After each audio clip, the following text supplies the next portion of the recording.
and unrelated to promotion or step placement. There's been an audit that revealed in the leadership of the APS there's a culture of fear of retribution and retaliation. There's been an audit of the APS Finance Division that revealed a profound lack of standards and accountability. There's not a single member of the leadership of the APS willing to step up as a role model of the pillars of character counts. There's not a single administrator or board member who will agree to respond to legitimate questions about standards and accountability by answering candidly, forthrightly, and honestly. There are more than enough reasons to have an audit and only one reason not to have an audit, and that is because the audit will reveal you are not to be trusted with another $650 million. Thank you. Thank you.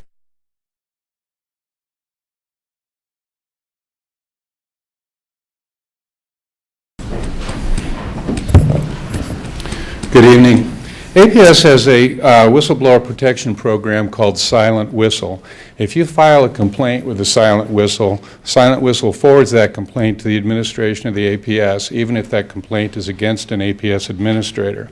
In fact, Superintendent Brooks has the authority to take a complaint that was filed against him specifically, label it a nuisance, and then close it.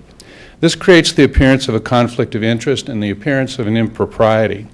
The board's promise to whistleblowers to assure them that every whistleblower complaint would see due process was to promise individual review and approval of every single whistleblower complaint. They promised you that they would not allow a complaint to be denied due process by the administration. They made a commitment to you that they would attach their names and reputations to the principled resolution of your complaint. They have not kept that promise. They've not reviewed a single complaint. They've not approved a single complaint. They have denied due process to every single complaint that has been filed. There are more than 125 people who mistakenly placed their trust in the silent whistleblower process. They're denying due process for no reason except to hide the truth about the APS whistleblower protection program. They're denying due process for no reason except to hide the truth about administrative and executive role modeling of the APS student standards of conduct. They're denying due process for no reason except to hide the truth, which there's not a single one of them who is honestly accountable as a role model of the pillars of character counts, the nationally recognized, accepted, and respected code of ethics that they established and enforce upon your children. Denying due process to more than 100 complaints serves no good and ethical purpose. It serves only to hide the truth. Thank you.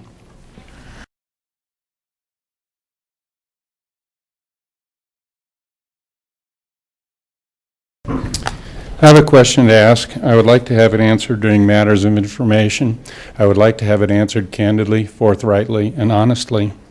The question is, what is the standard of conduct for students in the Albuquerque Public Schools?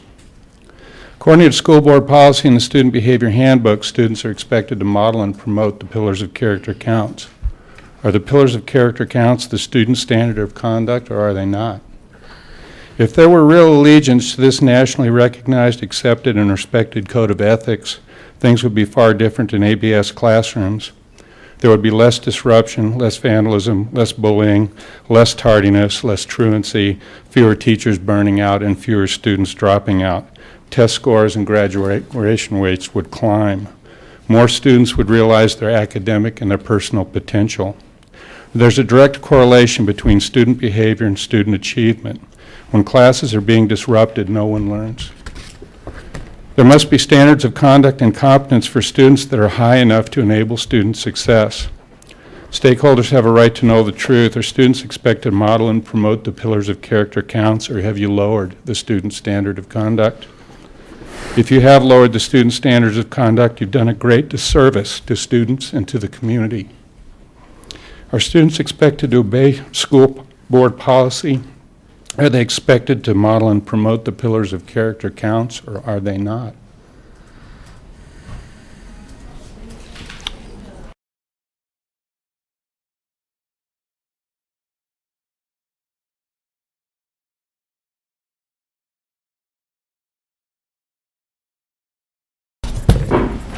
Last week, I asked if there was even one member of the leadership of the Albuquerque Public Schools that would admit that the pillars of character counts are the student standard of conduct. Not one of you would use those words. Mr. Robbins suggested that the district supports character counts emphatically. There's nothing true about that statement, not even in its smallest measure. I asked Grigo Chavez over a month ago to point to one single overt thing the leadership of the Albuquerque Public Schools is doing to promote character counts, and his answer is nothing.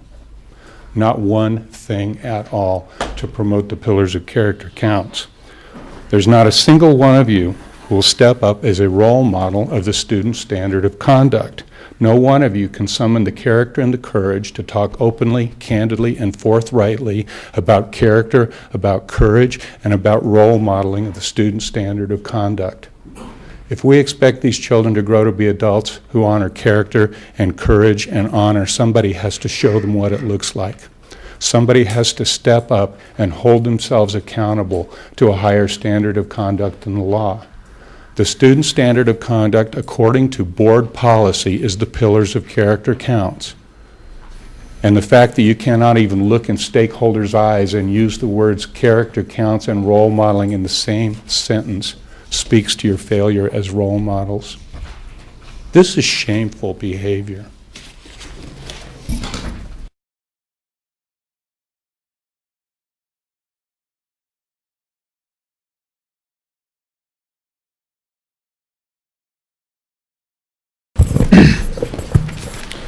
I propose a test of character, a test of courage. During matters of information tonight, I want you to be a role model of the pillar of trustworthiness. I want you to be candid, forthright, and honest. I want you to tell stakeholders the truth about executive and administrative role modeling of the student standard of conduct. I want you to tell them why you will not restore the language that you took out that used to read, "In no case shall the standard of conduct for an adult be lower than the standard of conduct for students." I want you to find a student in the audience and look them in the eye and explain to them in words that a child can understand why they're expected to model and promote the pillars of character counts and you aren't.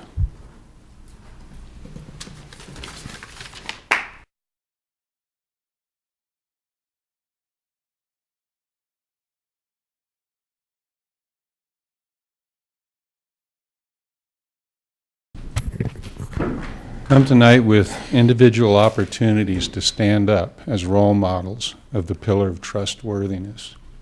David Robbins, you can tell the truth about hundreds of whistleblower complaints that are being denied due process in front of the audit committee.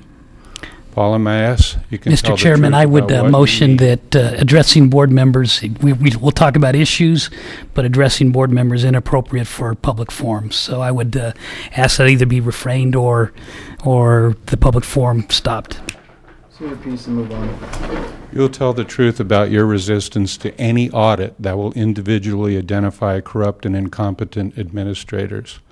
Marty Esquivel, you will tell the truth about the need for an independent Mr. McQuigg, administrative standards and accountability audit. Mr. McQuigg, if you would refrain from addressing us individually and address us You, just as a sir, board. Can tell the truth about evidence of felony criminal misconduct involving senior APS administrators which has still not been surrendered to the district attorney's office. You, sir, can tell the truth about spending at 6400 Uptown Boulevard, candidly, forthrightly, and honestly. Ms. Sink can tell the truth about... Mr. Chairman, we've just crossed the line. Thank you. It's very clear that we've told you not to address personnel issues. If you want to continue this, you can leave. That's a personnel issue. You can leave. You're done. You are done. You are done. You are done. Are you ordering him to arrest me again? I'm asking you to leave voluntarily. You're arresting me. I'm not arresting. Deprive me of my 2 minutes. At Goodbye. this point. Thank you, Mr. Chairman. Thank you, Mr. McQuigg.